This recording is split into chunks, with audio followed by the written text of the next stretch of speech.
ไปลงเรือครับเชิญเลยครับเวลาเราเหลือน้อยครับทางนี้ครับไปเข้าไปที่ไหน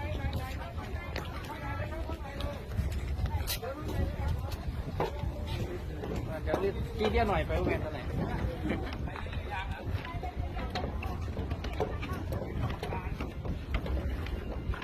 เดี๋ยวหอดไข่เลือดไข่แล้วเถอะเขาจีบว่ามันไปยางเจ้ายางไปดีละโอ้ยกระเป๋าแม่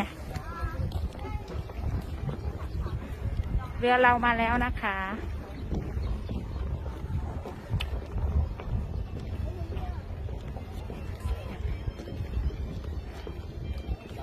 โอ้โหปลา